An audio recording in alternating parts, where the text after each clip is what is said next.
Political extremism is rising faster than most of us realize. Did you know that between 2017 and 2020, violent extremist groups grew by 40% worldwide? In the US alone, nearly 1 in 3 people now believe that violence is justified to support their political views. This might sound extreme, but it's the reality we're facing today. More people are turning to radical beliefs, and it's happening across the globe. From the streets of Paris to the halls of power in Washington, extremist movements are gaining traction. But what's driving this shift? Is it just frustration with politics, or something deeper? In this video, we'll break down the hidden forces fueling the rise of political extremism. We'll uncover the shocking ways social media is pushing people to the fringes. Plus, you'll learn how radical ideas are making their way into mainstream politics and why they're so hard to stop. Get ready to understand how a small group of extremists can stir up major change, and why it's more dangerous than ever. Chapter 1: Political extremism doesn't appear overnight. It begins with deep-rooted factors that affect people's lives. In many cases, economic hardship plays a major role. When people feel left behind, they're more likely to embrace extreme ideas. According to the Pew Research Center, nearly 1 in 4 people in the US feel that their financial situation has worsened in recent years. This feeling of being left out can push individuals toward groups that offer simple, powerful answers. The rise of unemployment in certain areas can also contribute to a sense of hopelessness. Countries experiencing rapid political instability often see a rise in extremist ideologies. These movements promise change, even if it's radical. Psychological studies show that feelings of fear and alienation can push people toward more extreme political views. Studies also suggest that younger generations, especially those with limited access to education, are at a higher risk. Political extremism often taps into a desire for belonging, where vulnerable people can find a sense of purpose. Societies with less social mobility also face higher rates of extremism, as people feel their opportunities are shrinking. Research from Harvard shows that polarized environments, where individuals lack trust in each other, breed extremism.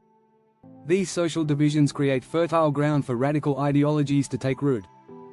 Chapter 2: Social media has become a powerful amplifier for extremist views. Research from the University of California shows that online networks often strengthen our pre-existing beliefs. This leads to the creation of echo chambers, where extremist views can spread unchecked. Algorithms on platforms like Facebook and YouTube tend to recommend content that reinforces existing opinions. These algorithms often prioritize engagement, meaning sensational and extreme content is pushed to the top. A study from MIT found that fake news spreads faster and further on Twitter than real news. It's easy to fall down a rabbit hole where misinformation snowballs. As a result, individuals in these echo chambers become increasingly isolated from different perspectives. Extremist groups capitalize on these isolated communities to recruit new members. Social media doesn't just spread information, it spreads emotion. Emotional, polarizing content tends to gain more traction, making extreme rhetoric more appealing. Even mainstream figures often use social media to promote divisive narratives, making extremism feel more normalized. Research also shows that emotional responses, like anger and fear, are powerful drivers for people to share extreme content. In fact, one study from Oxford revealed that online political polarization is linked to the growing presence of extremist ideas. If you haven't subscribed yet, make sure to hit that button so you don't miss out on the next part of this deep dive. Chapter 3: Outrage Sells. It's one of the reasons why political extremism is so magnetic. According to a study from the University of Pennsylvania, anger can motivate individuals more effectively than other emotions. When we feel angry, our brains crave action. Extremist ideologies often provide a clear enemy, creating a strong us versus them mentality. This polarization taps into our deepest emotional responses, which makes extreme political ideas seem more satisfying. Extremism offers a sense of control and certainty in a world filled with chaos. As psychologist Dr. John Jost explains in his book The Authoritarian Personality, people gravitate toward extreme ideologies to escape the discomfort of ambiguity. Extremism can also provide a sense of empowerment, particularly for those who feel powerless. It makes people feel like they're part of something bigger, like they have a purpose. In times of national crises, such as economic downturns or cultural clashes, people are more likely to seek extreme solutions. Extremism becomes addictive because it's constantly fueled by outrage, and it creates a cycle of anger that people struggle to break. It's no surprise that individuals involved in extremist movements often report feeling a deep sense of purpose and belonging. Once involved, it's tough to back out. Extremism taps into our need for identity and simplifies complex political issues into a single narrative. If you're enjoying this video, don't forget to like and subscribe to keep up with all the latest updates. Chapter 4. What once started as fringe movements has increasingly made its way into mainstream politics. The rise of populist leaders worldwide is a testament to this shift. In the US, figures like Donald Trump, and in Brazil, Jair Bolsonaro, capitalized on extremism to gain political power. Political experts argue that populism feeds off discontent, which is why it's so effective. A 2018 study by the European Council on Foreign Relations revealed that populist parties are gaining ground across Europe, from Italy to Hungary. Once confined to radical groups, extremist rhetoric has entered major political debates. In many ways, extremism has become normalized in some political spheres. It often appeals to voters who feel that traditional political parties have failed them. The success of extremist ideas in mainstream politics is also helped by social media, which amplifies these voices. For example, the Brexit campaign in the UK used fear-based tactics that resonated with many voters.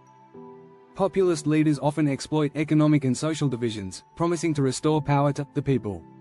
This simple, direct language appeals to many who feel disconnected from the political establishment. The shift from protest to power is a clear indicator that extreme ideas are no longer just on the fringes. A growing number of voters now see extremist rhetoric as a solution to their problems, rather than the cause of them.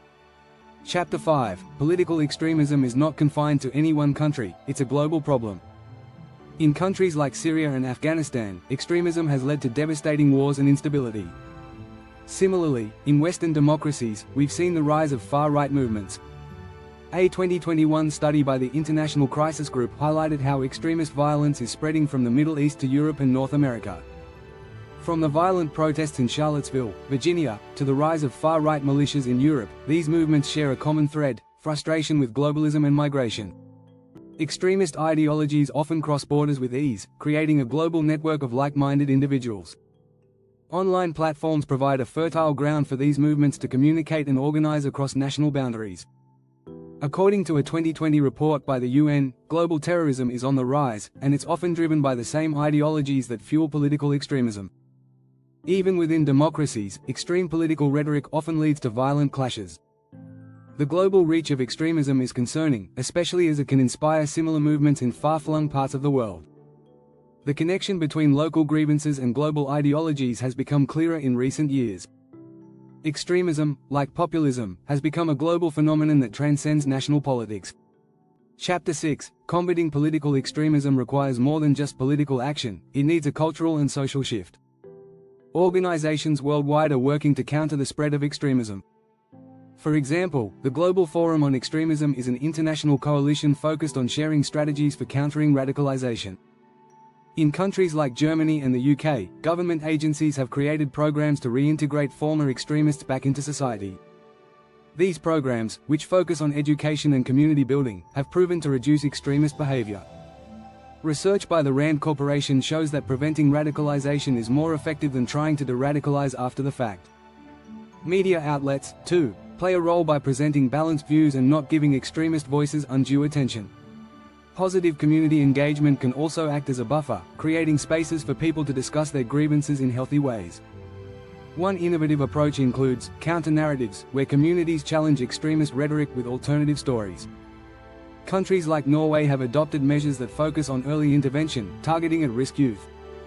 Ultimately, tackling extremism requires a multifaceted approach: political, social, and psychological. Research by the European Commission suggests that integrating marginalized communities into mainstream society is a key factor in reducing radicalization. When people feel they have a stake in society, they are less likely to resort to extremist views.